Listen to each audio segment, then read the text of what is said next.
Olá, pessoal, sejam bem-vindos a mais um podcast Afro Capixaba, um podcast pensado para você, para a gente poder dialogar, conversar e incentivar o conhecimento da cultura negra no estado do Espírito Santo.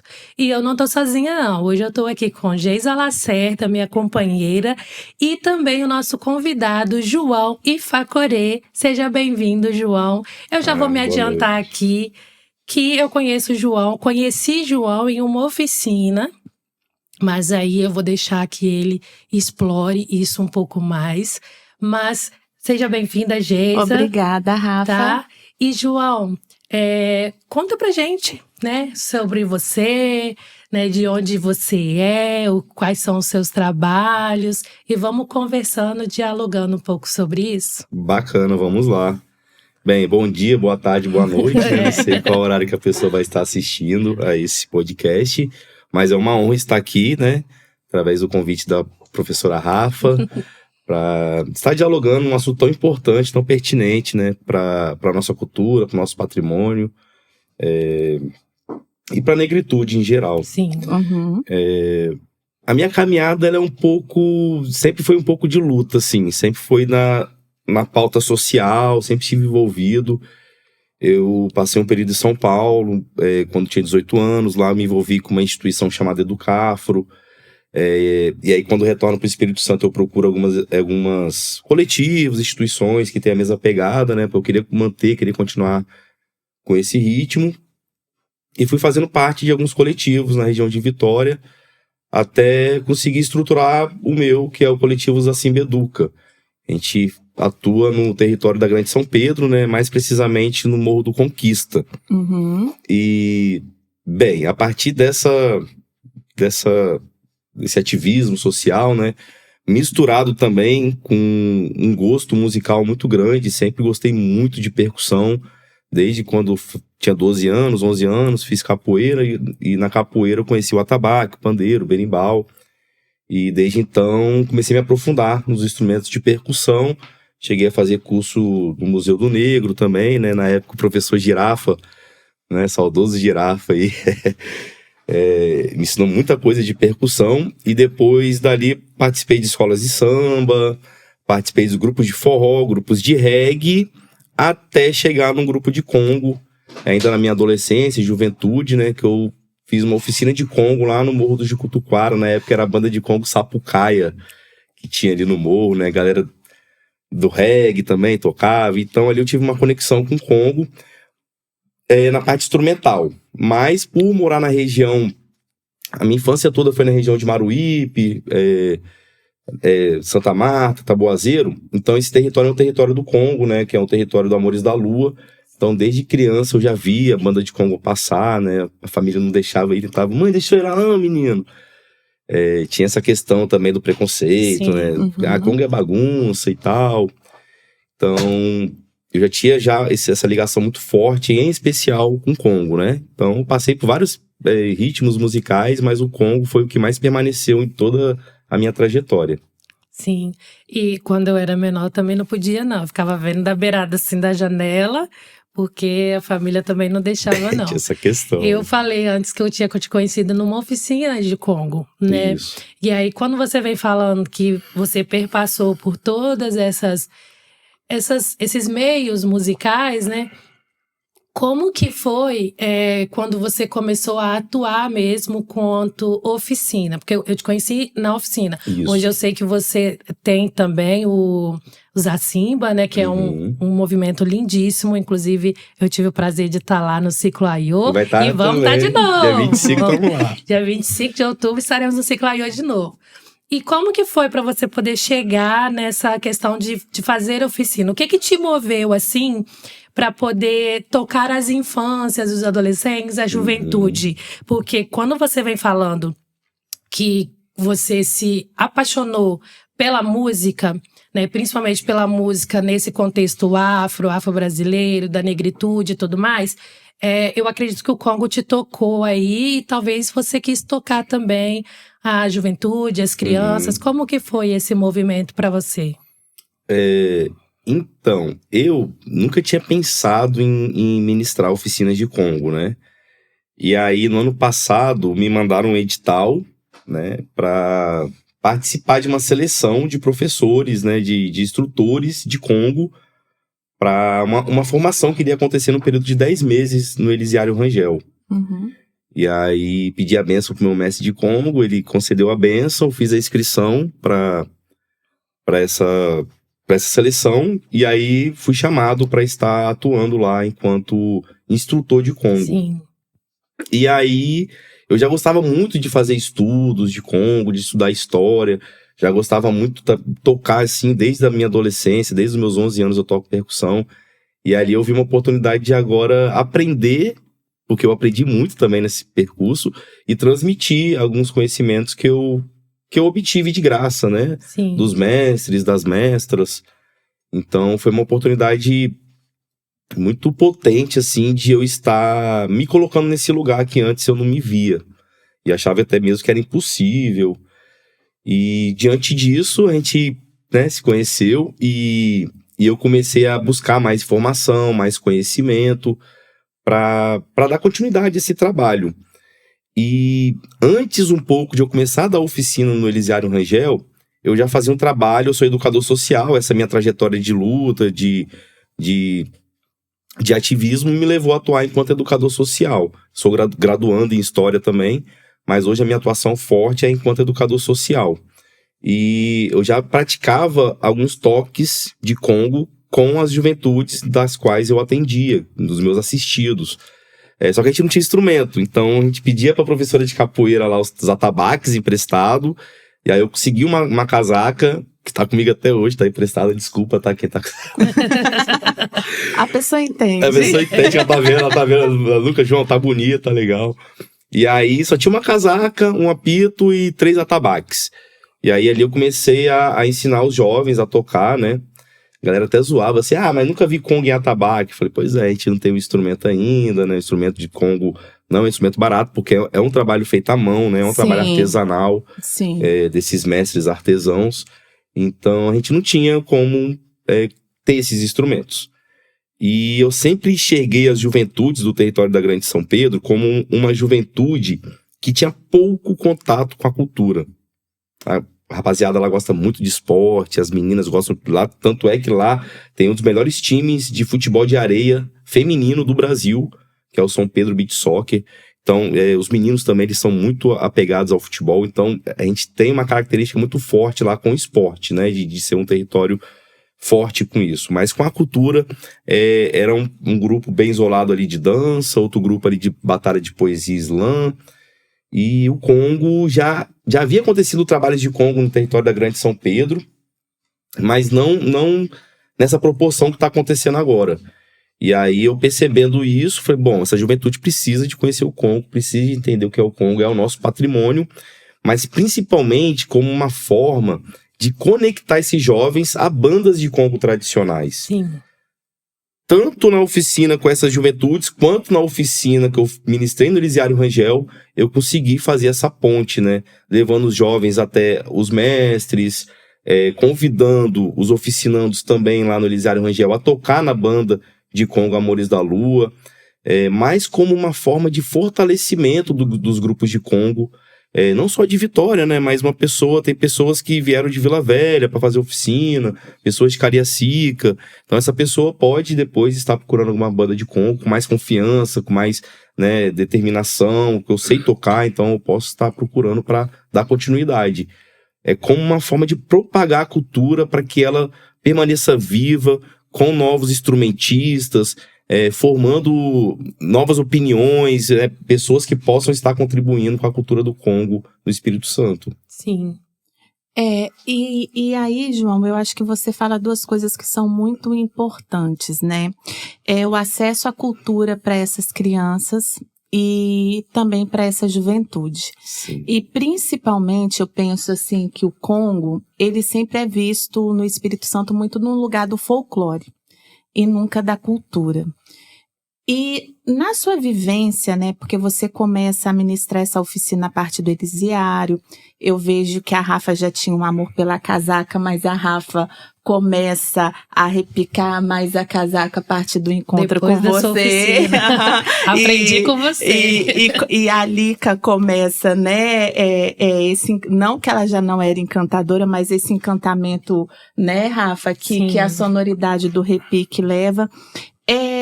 Como que você, assim, na sua percepção, fica esse contato das crianças e dessa juventude com o Congo? Você acha que faz elas fortalecerem, gostarem de, por exemplo, de serem negras? Porque o negro, a todo tempo, ele é visto como um corpo não bem visto na sociedade, né? Aquele corpo que só serve para servir. As crianças na escola negras não recebem afeto, já se tem todo esse processo. O que você acha que é esse encontro do Congo, né, com a infância? Porque é um encontro ancestral, né? Você falou isso um pouquinho anteriormente, né? Que é eles terem contato, mas depois procurar uma banda de Congo tradicional, né? E continuar essa caminhada para esse Congo não morrer. Você acha que impacta nessa construção de identidade, valoriza essa cultura negra nossa, ressignifica a história dessa juventude, dessas infâncias? Olha, com certeza a ideia verdadeiramente também é essa, né? Eu não só faço a musicalização, a instrumentalização, mas também a gente vai fazer o momento de estudo do Congo. Então, esses momentos de estudo reforçam muito a identidade, o protagonismo, a confiança, porque é um pouco saber da sua história, saber de onde você veio, para você saber para onde você vai. Isso bota a gente com os pés no chão, né? A gente fica mais firme, a gente sabe a nossa origem. Não só do povo negro, né, mas os povos originários também, que têm a contribuição gigantesca com o patrimônio imaterial do Espírito Santo. E eu acho que isso é muito importante, falar. Então, essas narrativas, eu acho que principalmente a oralidade que habita no Congo, né? Porque o Congo não é só bater tambor e rasquear a casaca, né? E sair pra rua em cortejo. O Congo, ele é oralidade viva, ele é uma oralidade que pulsa, é orgânico, né? É algo que vai naturalmente, não só nos momentos de estudo, mas também nas toadas que nos ensinam. A gente percebe muito, eu percebo muito isso na questão da música, ela tem um papel muito fundamental de transmitir o conhecimento. E eu percebo muito isso, por exemplo, nas religiões de matrizes africanas, onde o momento de estudo é o momento das giras, é o momento dos cânticos, é os momentos que a gente está cantando um ponto. Então, no Congo não é diferente. As músicas do Congo, elas transmitem um conhecimento, uma história, a origem, a luta. E aí tem o velho da palmeira, que vai trazer a narrativa de um senhor de idade, escravizado, que habita numa fazenda, né? E nessa fazenda ali, ele conta como é que é, né, a relação dele, como é que é o dia a dia dele, o cotidiano dele.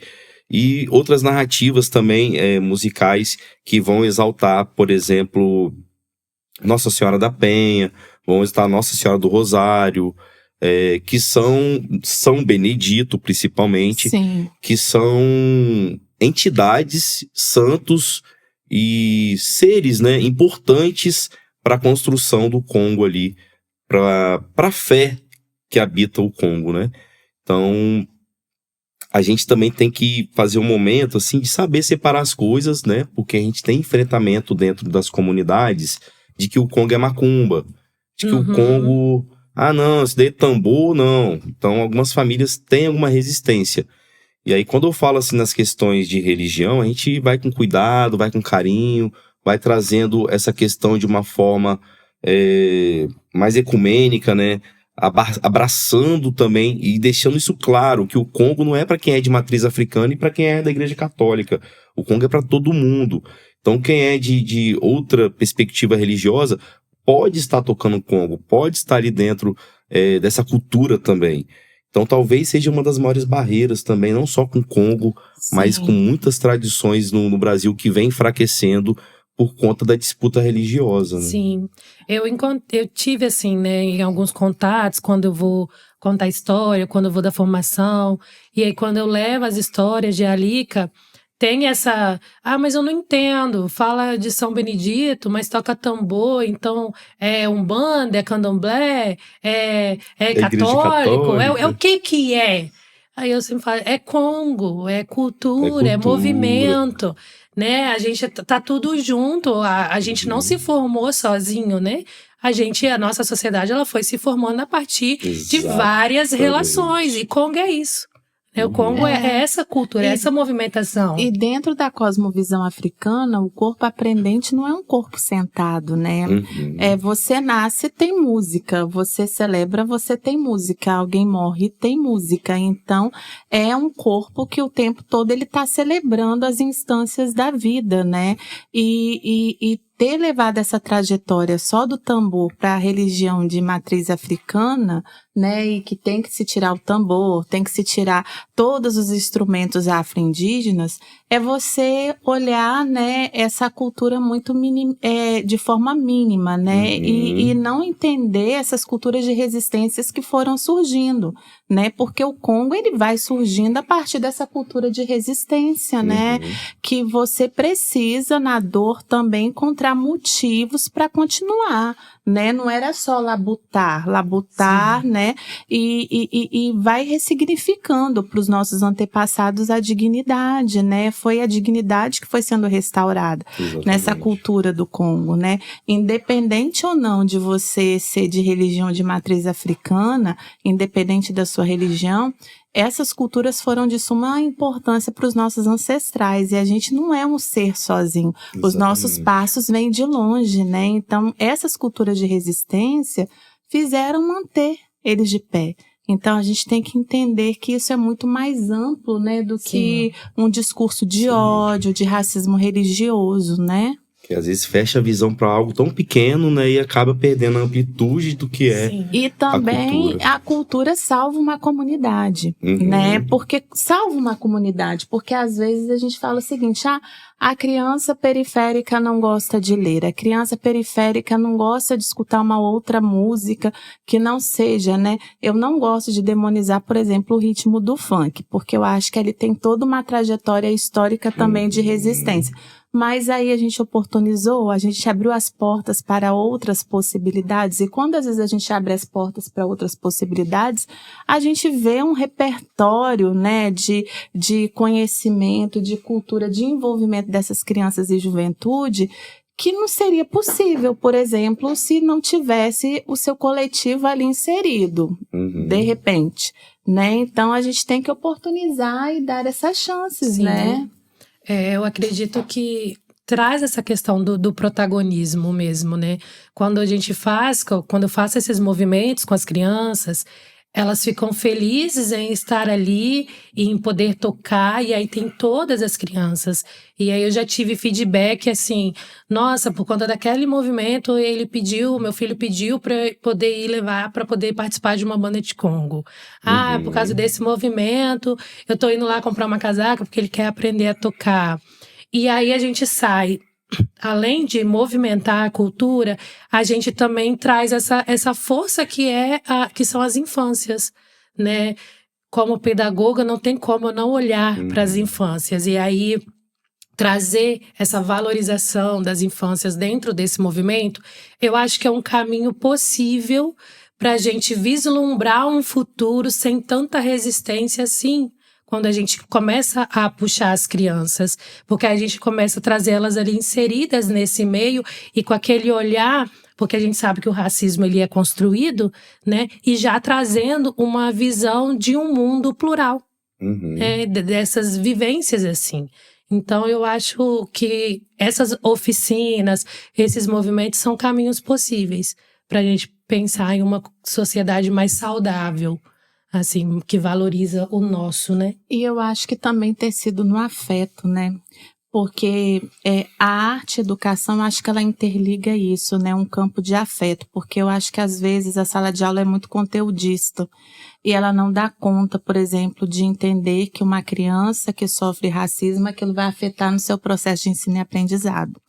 Aí, quando uma criança é inserida numa oficina de Congo, eu penso que ela começa a olhar a ancestralidade dela com outros olhos, né? Com outros olhos e outros repertórios. e vai vendo a magnitude, né? Que foi, porque a gente estava conversando em off aqui, falando desses instrumentos, né, que são todos construídos de madeira. Então, como que foi esse processo de construção? Como que foi esse processo, né, de fundir essa cultura afro-indígena, né? Aí vem essas toadas do tambor, o repique da casaca. Então, é um legado muito potente, é uma riqueza, né? E não é uma riqueza que você vai encontrar em qualquer lugar. Você tem que ouvir o mais velho para aprender, né? Foi o que você falou, que para você ministrar a oficina, você foi lá, pediu a bênção por seu mestre. Então, porque você sabe que o saber tá ali no seu mestre, né? Então, eu penso que... E aí vai sendo germinado um campo de afeto e de valorização, que quando também essa criança sofrer ataque racista, ela vai saber a potência da sua ancestralidade. Com certeza. Ela pode até sofrer, mas aquilo não vai minar como uma morte simbólica. Porque o racismo é isso, né? Além da questão física, porque quando a gente fala de juventude, a gente sabe que basta a juventude às vezes estar andando no campo periférico com guarda-chuva para ser fuzilado, porque às vezes, né, falam que esse jovem estava com fuzil quando ele estava com guarda-chuva, mas também a gente tem essa morte simbólica que acontece nas infâncias, como você falou, né?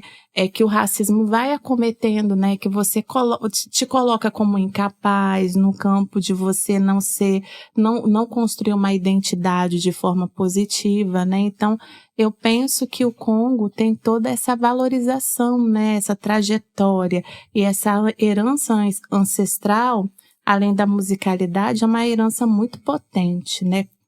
Eu costumo dizer que todos nós, né, pessoas negras, nós temos um código genético. Esse código genético, ele fica adormecido. A gente nasce, toda pessoa preta vai ter esse código, a gente nasce, tá lá com você, tá adormecido. E a partir do momento que você tem contatos com elementos afro, eu tive esse despertar desse código genético quando eu botei o pé no terreiro. Que aí despertou tudo, assim, parece que é uma chuva de informação. Olha, esse lugar aqui já era pra você estar aqui há muito tempo, mas tudo bem, tudo tem seu tempo, você chegou agora, tá vendo? É aqui o seu lugar. E a vida inteira, né, eu sou de família católica, cristã, né, eu sou batizado, fiz crisma, catequese, primeira comunhão, né? Grupo de jovens, e por aí vai. Eu tenho um tio que é frei franciscano, né, Frei Davi, que é uma pessoa... preta também, e que tem um trabalho maravilhoso com a população negra de São Paulo, e eu aprendi muito com ele lá, quando eu estive em um período trabalhando na Educafro, lá junto com ele. E então são referências, né, que a gente tem, e isso me formou. Não tenho vergonha de dizer que eu sou católico cristão, mas eu tenho muito orgulho também em estar dizendo que eu sou umbandista, que eu vou na macumba, que eu, sabe... E que isso me fortalece, que isso me alimentou, que isso me despertou. E eu sinto muito isso também quando eu tô numa roda de Congo. Quando tá os tambores batendo, as casacas estão vibrando. Então esse código genético, ele vibra também, né? Eu posso estar triste, com dor de cabeça, passando mal, com depressão, com ansiedade. Se eu for numa roda de Congo, eu saio de lá limpo. Porque... é expurgação, né? A gente toca o tambor, a gente tá convocando uma galera, né? Sim. Que tá ali, de ancestrais, né? Que nos acompanham, que tá ali observando o que a gente tá fazendo e que expurga, que nos limpa, né? Aquilo tá fazendo mal, principalmente quando a gente tá em roda, né? Minhas oficinas, eu gosto muito de fazer oficina, a Rafa sabe, no formato de roda. Eu acho que a energia circula, né? Circula, o nosso povo, ele celebra em roda, né? As giras de Umbanda, elas são em formato de roda. E no centro da roda tem um lugar ali que essas energias vão sendo sugadas, expurgadas. E por incrível que pareça, eu já vi vários relatos de pessoas, nossa, cheguei aqui tão triste, mas eu tô saindo daqui tão bem, depois dessa oficina de Congo. E às vezes eu não falo nada, mas eu sei porque ela tá saindo bem dali, né? Fala, que legal, tal. Mas às vezes tem pessoas que vão se assustar, né? Olha, você tá saindo daqui desse jeito, porque você tocou tambor, você expurgou as coisas ruins, você convocou os seus ancestrais, sabe? Veio todo mundo aqui, tava todo mundo aqui tocando com você, celebrando com você, e tudo que tava te fazendo ruim, eles limparam. Sim. sabe? Eu não vou falar assim, sabe? Assusta, Eu não quero me botar cabelo. Mas você falando, me veio assim, veio uma coisa assim que eu vivi, né, há uns dias atrás, que pela primeira vez eu fui no congresso sozinho, né, decidi comprar minha passagem sozinho, decidi chegar em Ouro Preto sozinho, mas consegui chegar. E numa desses movimentos, para além da questão acadêmica, me chamou muita atenção quando eu cheguei num teatro antes de apresentar um trabalho, que tinha a Congada. E a Congada lá, Rafa e João, é muito interessante, porque é tudo entrelaçado e, na verdade, tudo muito enredado, né? Tava uma exposição. E nessa exposição tinha a vestimenta. E a vestimenta, né, lembrava muito a vestimenta dos pretos velhos, né? E também teve uma foto que no meio da Congada, assim, o senhor, o rei, ele tem uma foto dele entrando em transe, saindo de si, antes de chegar na igreja, né? E aí a gente fica pensando como que a música e o toque do tambor limpa, né? E esperança também, foi o que você falou, porque muitas vezes a gente tá meio sem sentido naquele dia, meio que sem rumo, não tá legal, a gente tá sem objetivo. E eu fiquei pensando, né, o que foi a nossa ancestralidade, porque eu pisei numa senzala pela primeira vez lá em Ouro Preto. E tava mais humanizada, porque tinha algumas janelas, né? Sim. E aí aquela cozinha com buraco que dava pro rio, assim, porque na cozinha da senzala se jogava os dejetos humanos, né? E depois eu entrei na parte da senzala e tava 7 graus, um frio horroroso. E eu fiquei pensando que tava um ambiente mais humanizado, porque tinha luz, algumas janelas. E aí, às vezes, né, o que não é uma roda, o que não é um tambor? É tudo. Ele é tudo. Tipo assim, ele é tudo. Você entra sem esperança, você entra sem saber como vai ser o amanhã, mas a parte do toque, o toque é tudo, né? Ele te liberta de muitas coisas que você não tem nem sequer, né, noção do que será. Mas só de estar na roda com seus já é muita coisa, né? É muita coisa. E a gente resgata coisas de muitos... A gente pode chutar aqui que o Congo existe há 250 anos, assim, no nível... Se eu não me engano, o Vila do Riacho, aquela banda de Vila do Riacho, é 1830 que tá na bandeira. É por aí, né? Eu acho que é. E aí, bom, se é 1830, a gente vai anteceder ainda, que já, né... uns 50, 100 anos, então de repente lá em 1700... Eu acho que sim, porque ela vem muito da cultura banto, né? Muita cultura banto. Que foi a primeira leva, Sim. né? Isso, é cultura banto e a cultura indígena, né? Indígena. E aí eu fico fazendo essas comparações de anos, porque a gente está mexendo com algo que é colossal, né? Existe há muitos anos, e a gente convoca essa galera que tá aí trabalhando há muitos anos também, né? Então, eu acho isso tudo muito bonito, mas a gente sempre tenta fazer isso dentro de máximo respeito possível, né? Eu até brinco, eu faço a brincadeira, tá, gente? Mas eu brinco, quem estiver escutando os mestres e as mestras, que o Congo, ele já foi uma religião. Eu tenho por mim que em algum momento, em alguma fase, no Espírito Santo, o Congo era uma religião, assim como a Cabula, né? Que é uma religião que nasce aqui no nosso estado. Então, o que impede, sabe? Por que não o Congo também talvez não tenha sido? E isso se perdeu por causa da perseguição, porque Nova Almeida já proibiu o Congo, né? O Espírito Santo já proibiu pessoas negras de estarem tocando Congo. E aí a gente perdeu, né, muita coisa nesse processo, que a ideia é eliminar, é diminuir, é embranquecer.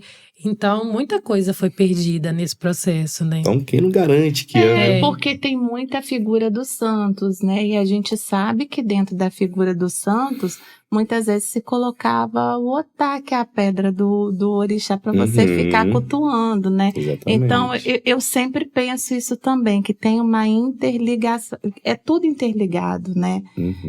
É muito interligado. Então, eu acho que também, porque a Cabula, ela começa esse extermínio pelo volume, né, da população que começa a a ter interesse e uma elite começa a ter interesse, teve que exterminar a cabula. Aí o Congo Tem também... a questão da farmácia também, na cabula, né? Porque a sim. farmácia estava crescendo e a cabula, o remédio da cabula estava todo na natureza. Exatamente, que é a medicina ancestral, né? Medicina ancestral. E aí, e a empresa, as empresas farmacêuticas começando a chegar no Brasil, né? Tem que exterminar a cabula, porque tô com dor de cabeça, estava procurando o benzedor, estava procurando o alufá da cabula. Exatamente. Então, eu penso que o Congo também pode ter perseguição, ele sofreu. Então, algumas coisas tiveram que ser silenciadas, Sim, né? Para resistir, para não acabar, né? Então, eu faço muitos devaneios com o Congo, porque a gente tem essa dificuldade que algumas pessoas brincam que é a história do Congo que não existe. Né? Por conta de ser, a maior parte, é oralidade. A gente tem alguns registros em livros, assim. A gente tem alguns registros de Dom Pedro II, né? Quando vem ao Brasil... Quando vem ao Espírito Santo. Mas a maior parte da história do Congo é a oralidade, Sim. né? E quem valida a oralidade, né? São os mestres, somos nós que ouvimos, os conguistas, somos nós que estamos nos cortejos, e outra, assim, né? Os momentos de cortejo, para mim, são momentos de renovação da sua fé, da religião, que seria o Congo. Sim. Então, que é o Congo, né? Que é uma religião, gente. É uma religião. Para mim, São Benedito, Nossa Senhora da Penha, Nossa Senhora Aparecida, Nossa Senhora do Rosário, dos Homens Pretos, São Sebastião, né? Que são esses principais santos, assim, que estão nos totens, né? Dos conguistas. Mas eu tenho essa questão, assim, né? De bem, é isso. A gente precisa de estar indo lá nesse cortejo, porque eu preciso estar renovando meu voto. Eu sei que meus dedos vão doer, eu sei que eu vou ficar 3 horas andando, tocando e batucando o tambor. Eu sei que no outro dia eu não vou ser ninguém. Mas o prazer que eu tenho de estar ali, tocando para São Benedito, fazendo esse cortejo, que é um cortejo que existe há mais de 200 anos, a galera faz, sabe, esse cortejo. Eu tô dando continuidade a isso, é uma coisa muito potente, muito forte. E tem uma coisa que você falou, né, João, da oralidade. E eu escutei em Itaúnas o mestre do Ticumbi. Uhum. E essa questão da oralidade, como que estava, assim, dando uma ansiedade nele, que ele fala que o mestre que foi anterior a ele passou algumas questões pela oralidade, mas algumas coisas ficaram com ele. Porque, e foram com ele, né? Quando ele partiu desse mundo terreno. E ele estava lançando um livro com alguém naquele período, e ele falou o seguinte: mas eu tenho muita história para contar. Eu preciso que alguém me ajude a escrever.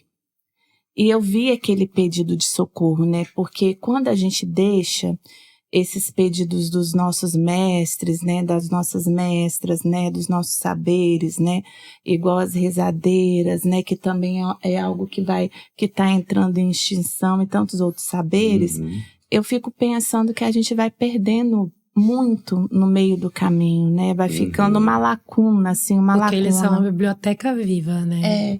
E o forró de lá, Rafa, tem a casaca. Olha né? O Ticumbi, eles usam a casaca, né? E ele pedindo socorro, né? E quando você faz uma comparação com o Ticumbi, por exemplo, é muito parecido com a congada de Minas, né? Então você vai vendo e fala assim, gente, tem alguma coisa aqui que eu acho que veio um pouco para aqui, mas foi um pouco para lá também, que vai fazendo essa fusão, né? Geográfica, local, e vai fazendo um arranjo de resistência, né? Mas eu, como bom capixaba, eu falo que o Congo nasce nesse espírito. Exatamente. Não, mas o ritmo nosso é totalmente diferente. E à medida que o processo de colonização ele vai adentrando para dentro do Brasil, o Congo vai se espalhando lá. Porque a gente andou muito, né? Não, mas o nosso ritmo é muito diferente. Eu brinco assim, né? Com muito respeito às congadas de Minas Gerais. Goiás também tem congadas. A gente levantou aqui o segundo problema, né, da muqueca, né? Assim como tem a muqueca, a gente fala que é capixaba, o Congo capixaba. O repique da casaca. Sim. Mas, assim, é uma brincadeira, né? Mas é um devaneio também, né? Mas eu acho que o ritmo daqui é mais pulsante mesmo. Tem toda uma diferença. Eu já tive o prazer, né, de ver, né, em Minas, Congada. E assim, eu sei que faz muito tempo, eu acho que naquela época eu não tinha o despertar que eu tenho hoje. Mas quando eu participo, eu não saio, foi que você falou, eu não saio igual. Teve uma vez que eu tava no UBS+, e aí vocês foram lá com o Renato, lembro. né? Eu não sabia que ia ter aquele movimento, eu não tinha me ligado que era naquele dia. E naquele dia eu não tava muito bem. Eu fui lá fazer um dia de autógrafo, e aí eu tava saindo e eu vi as bandeiras chegando. Eu falei, ué, não vou embora agora não, então vou esperar, vou ver o que vai acontecer. Quando começou, eu saí de lá outra pessoa. Foi quando eu conheci pessoalmente, que eu só conhecia de vista, né? O mestre Naio, que eu tive o prazer de conversar com ele, né? O Renato eu também conhecia só de vista, eu tive o prazer de chegar um pouco perto. E aí, quando eu falei assim, eu acho que eu vou embora. E não tinha acabado ainda. E eu saí do meu lugar. Aí, um que tava tocando junto com o mestre Naio, ele desceu e ele falou assim, segura pra mim a casaca. E aí, eu tava indo embora. E aí, ele me deu a casaca pra eu segurar. E ele falou, toca, por favor, que aí ele foi tocar o tambor. E aí, eu comecei a tocar, né, lá do jeitinho que eu sei, que é pouco ainda. E aí, ali eu tive uma renovação, sabe? Eu fui outra pessoa. Ali, aquilo que eu não tava muito bem, eu falei, nossa, que movimento. Eu acho que era isso que eu tava precisando, e por isso que eu demorei aqui até vocês chegarem pra isso poder acontecer. E mais uma vez eu falo, o Congo é religião. Minha religião é o Congo. Eu brinco também que na gira, tem quando começa uma gira, tem o ponto pra abrir a gira, Sim. Tem o ponto quando a gira tá lá na metade dos caboclos, e tem os pontos pra fechar a gira. No Congo é a mesma coisa. Sim. Quando o Congo chega, tem as músicas de chegada, tem as músicas de andor, né? Pra ir andando junto com o santo. E tem as músicas de despedida. Pra ir embora. Então, e eu faço isso em todas as minhas oficinas. Gente, vamos cantar aqui pra abrir, pra São Benedito, né? Pedindo a bênção. Depois a gente vai cantar as outras músicas de andor e vamos fechar nos despedindo, né? E aí eu faço esse movimento, que é um movimento de matriz africana, sim, totalmente. Estamos caminhando para o final, parece que a hora passa muito rápido aqui. Mas, João, eu quero que você fale pra gente, porque eu sei que ainda há as oficinas, né? Das últimas vezes que eu vi, você estava no centro de Vitória, tenho na praça, no mercado. Fala pra gente quais são os movimentos, o dia, a hora, o local, para que quem estiver assistindo puder também ir, para poder conhecer. Bacana. Olha, para quem é do território da Grande São Pedro, eu faço, Santo Antônio também, eu faço oficina para juventudes em Nova Palestina, no Cajum de Nova Palestina, toda segunda e quarta. Essa oficina é fechada para jovens e adolescentes de 14 até 17 anos. E no centro de Vitória tem uma outra oficina que eu ministro de 15 em 15 dias, que é na Praça do Carmo, toda quarta-feira não, de 15 em 15 dias, nas quartas, às 8 horas da noite. Ótimo. Hoje seria um dia de oficina, mas a gente não conseguiu se preparar por conta da chuva. Então, na quarta-feira que vem, quem quiser estar indo lá na Praça do Carmo, que é a praça ali da antigo Colégio Nacional, pode estar chegando, Praça do Obanga também é conhecida, pode estar chegando lá na quarta-feira que vem, 8 horas da noite.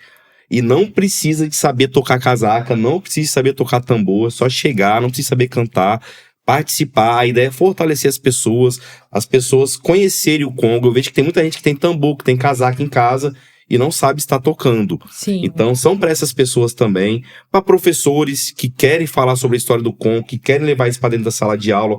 Eu também faço formações para grupo de professores. Você falou assim, eu não sabia tocar casaca, depois da oficina do João, eu desenvolvi melhor a casaca. Sim. E aí, na semana retrasada, eu fiz uma oficina pro pessoal da Imprópria Trupe. Até dar um tchauzinho pra galera da Imprópria Trupe. Porque eles trabalham no teatro com a casaca contadora de história, que é a peça deles.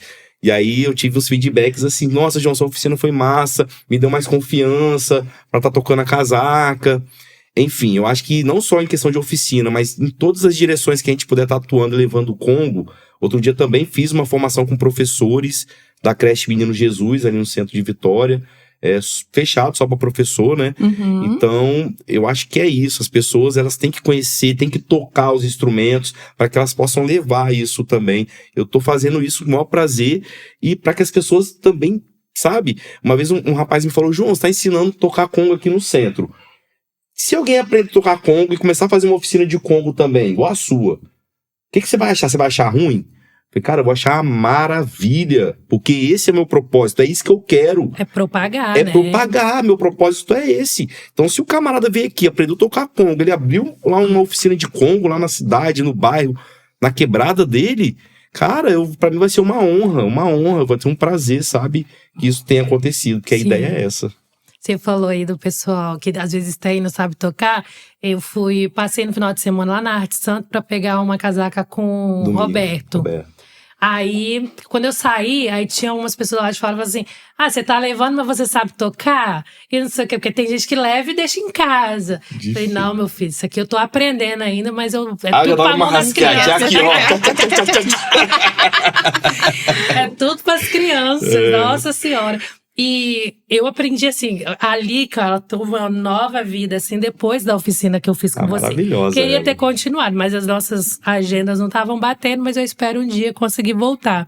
Mas assim, antes eu lembro que eu tava tocando, contando história, aí eu ficava só no tambor, aí eu chamava uma criança, falava como que tocava, chamava as crianças pra tocar. Hoje eu já consigo, pelo menos o toquezinho inicial que eu aprendi com você, eu vou mostrando pra elas e a gente vai tocando aí. Perfeito. E vai criando memórias afetivas, memórias maravilhosas. Criança, então, é uma coisa assim, né? Tocou uma vez, bateu uma vez. Nunca esquece. Sempre. Eu estava lá no final de semana, no Flink, né? E se aproximou um rapazinho, um mocinho, um menininho. Eu acho que ele tinha no máximo 2 anos. Eu fiquei em choque. Que eu falei com ele assim, é assim que toca, ó. E ele tocou exatamente igual. A noção rítmica dele, eu fiquei assim, apavorado mesmo. Porque ele tinha, acho que uns 2 aninhos. Tá lá no meu Instagram também a fotinha dele se batendo. Menina, coisa mais linda. Eu falei com o papai e mamãe, investe. Sim. Bateria, qualquer coisa, investe que é músico. Com certeza. João, e fala pra gente onde a gente pode te encontrar, porque às vezes a galera pode querer, né, te levar pra fazer uma roda de conversa, uma palestra, uma oficina. E como é que a galera te encontra nas redes sociais? Bacana. Inclusive, a agenda tá aberta aí pro mês de novembro, né, que é o mês que a gente é requerido, né? Não era pra ser só em novembro, não. Exatamente. Era pra ser o ano todo, O ano todo. Tanto de ligação que eu recebo, em novembro, meu Deus, o pessoal fica desesperado. Cadê Sim. Nossa, chega outubro, eu falo, gente, eu existo de janeiro a dezembro, não só em novembro. É mesmo. Mas assim, a agenda tá aberta aí para fazer esses trabalhos, né? Tanto fechado, para grupo de professores, grupo de alunos, ou trabalhos abertos também. Então, se quiser tá me contratando ou está me chamando, me convidando, meu telefone é 27 996 34 48 75. E no Instagram, João Ifakorede. Se escreveria I-F-A-K-O-R-E-D-E. Ifakorede. Eu vou deixar o link do seu Instagram na descrição do episódio. Aqui embaixo. Aqui, ó, o link aqui do Instagram. E aí chamem o João. Vocês não vão se arrepender, é um movimento maravilhoso. João, muito obrigada. Gratidão, meninas. Por essa conversa, foi excepcional. E eu espero te encontrar em outros movimentos. Estaremos juntos no Ciclaiô. Dia 25 a gente dia 25 a gente já tá junto. A gente vai se encontrar, amiga. A gente tá sempre... E aí, tamo aí, tocando tambor, tocando casaca, conversando, aprendendo e por aí vai. Obrigada, Geisa. Eu que agradeço, Rafa. Obrigada, João. Obrigada. Tchau, pessoal. Tchau, galera. Tchau, tchau.